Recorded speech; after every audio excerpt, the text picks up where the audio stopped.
dapatkan visual terkini di mana 3 alat berat ini dikerahkan oleh tim SAR gabungan untuk melakukan pembersihan.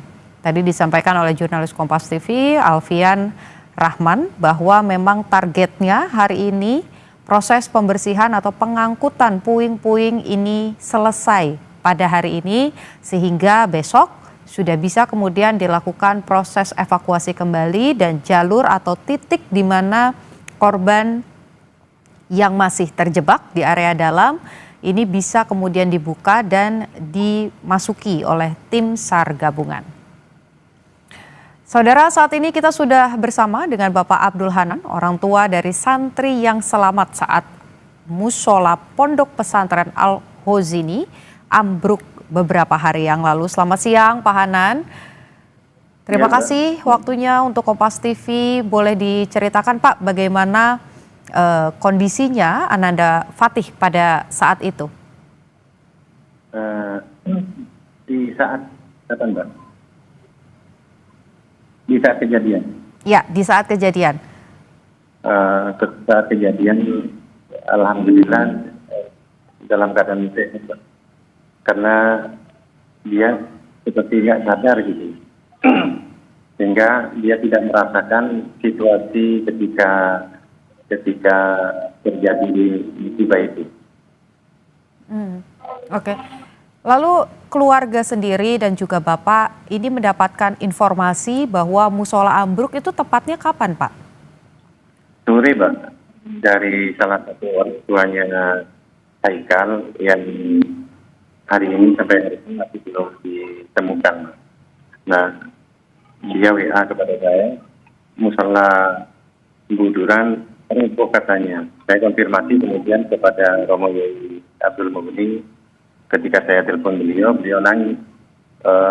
Iya musola roboh waktu Jumat. Ketika bilang waktu Jumat, pikiran saya wah anak saya ini pasti jemaah ini. Saya sudah kemudian saya ambil sepeda motor, saya ngebut sampai jembatan Suramadu, di telepon adik, Kak jangan berangkat sendiri Kak, nanti kamu bingung ini, saya jemput aja. Gitu. Ternyata saya tidak bawa helm, tidak bawa apa, saking bingungnya itu. Kemudian saya nunggu pas dibawa oleh adik. Tapi kalau kita boleh ketahui Pak, di pondok pesantren ini sendiri, Ananda Al-Fatih sudah menempuh pendidikan selama berapa tahun Pak? 3 tahun Mbak, 3 tahun. Dan selama itu belum pernah ada kejadian, apakah memang ada bangunan yang kurang bagus disampaikan oleh Ananda Al-Fatih?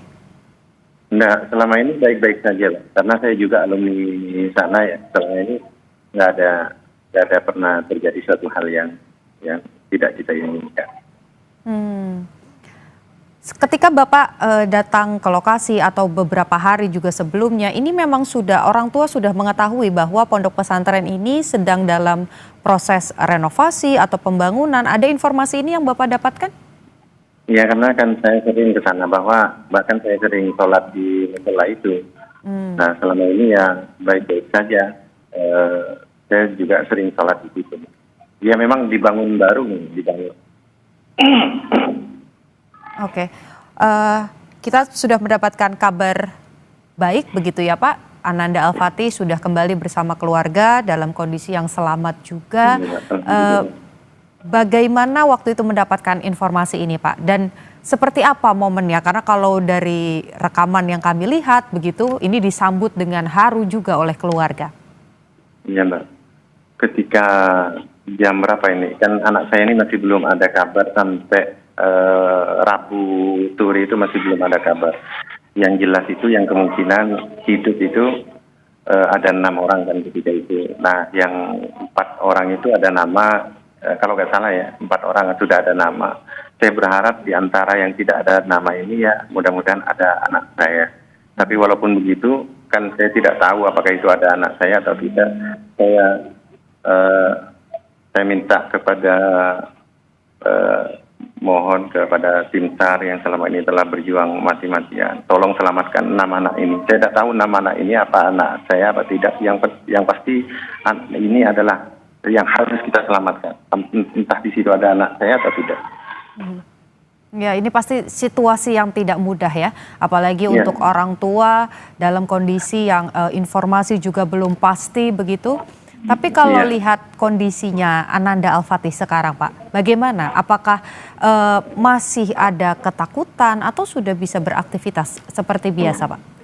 Saya bersyukur kepada Allah, Ananda Al-Fatih ini seperti pingsan gitu ya, sehingga dia tidak ingat dengan apa-apa kejadian-kejadian. Jadi dia waktu sholat itu dia tertidur, Pak. Jadi dia nunggu jemaah itu, karena belum tidak ada kiai hingga lama ya untuk berjamaah sampai tertidur. Nah bahkan ketika teman-temannya sholat dia masih tertidur. Nah dia baru bangun ketika rame-rame ketika roboh itu. Nah dia ikut lari tapi kemudian tersenggol gitu ya, karena masih anak-anak ya tersenggol, kemudian dia jatuh. Nah jatuhnya ini pingsan sudah, dia tidak tahu apa-apa. Oke, tapi kalau sekarang kalau secara fisik begitu Pak, apakah sudah dicek kesehatannya, ada luka yang masih harus disembuhkan?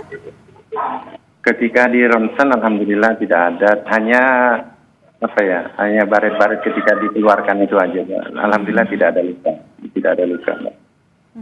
Setelah peristiwa ini, apakah rencananya nanti Ananda Al-Fatih akan kembali dipondokkan atau akan seperti apa, Pak? Tindakan apa yang akan dilakukan? Pasti mondok. Oke, Pak, ini kan juga masih ada 26 anak yang belum ditemukan. Sebagai orang tua tentu ini pengalaman yang tidak ingin dialami oleh siapapun begitu ya. Ada pesan yang ingin disampaikan kepada orang tua dari 26 anak yang belum ditemukan, Pak? Ketika situasi kita tidak punya daya upaya, kita bertawakal kepada Allah, serahkan kepada Allah Subhanahu wa Ta'ala. Mudah-mudahan anak-anak kita kemudian ada yang wafat, misalkan mereka menjadi syahid, mudah-mudahan menjadi kebahagiaan kepada orang tuanya. Kita hanya bisa bertawakal dan pasrahkan kepada tim SAR, karena mereka yang mempunyai ilmu di dalam evakuasi, Pak. Saya kira itu. Sabar, tawakal, saya kira itu.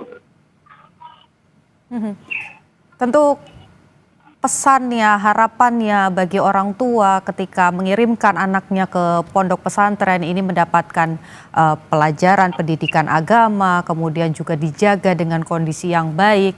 Dengan adanya peristiwa ini, Pak, dan juga tragedi ini, yang bisa dibilang mungkin merenggut harapan-harapan tersebut begitu ya. Apa pesan untuk pemerintah ataupun juga pengelola pondokan supaya hal serupa ini tidak terjadi lagi, Pak? Bagi saya ya, karena ini adalah suatu, kalau Romo Yai kan tidak tahu apa-apa tentang bangunan, Pak. Beliau hanya ya seperti kami tidak tahu apa-apa tentang pembangunan itu. Yang paling tidak ya nanti siapapun yang dipasrahkan misalkan pembangunan ya, kalau misalkan yang di luar rame-rame itu yang depannya misalkan ya bisa menggandeng konsultan dan lain sebagainya. Karena yang saya tahu beberapa konsultannya ya kayaknya sudah wafat. Dan saya kira hanya itu, Pak. Dan selama ini saya tidak pernah ada apa-apa di Buduan, hanya kali ini, Pak. Baik, kita harapkan apapun proses yang nanti akan dilakukan, tentu ini bisa tetap menjaga keamanan dari anak-anak, dan tentu saja dalam waktu dekat 26 anak yang sampai dengan saat ini belum ditemukan, ini lekas bisa dievakuasi dan juga dikembalikan kepada keluarga. Terima kasih Pak Abdul Hanan, orang tua dari Ananda Al-Fatih. Kami dari Kompas TV ikut senang karena Ananda Al-Fatih sudah kembali bersama dengan keluarga. Semoga tidak ada luka ataupun trauma yang dihadapi, dan juga keluarga terus dalam kondisi yang sehat ya Pak ya. Terima kasih Pak Abdul Hanan sudah berbagi cerita dengan Kompas TV. Iya Pak. Saudara, Breaking News Kompas TV, kita jeda sejenak. Nanti setelah jeda kami akan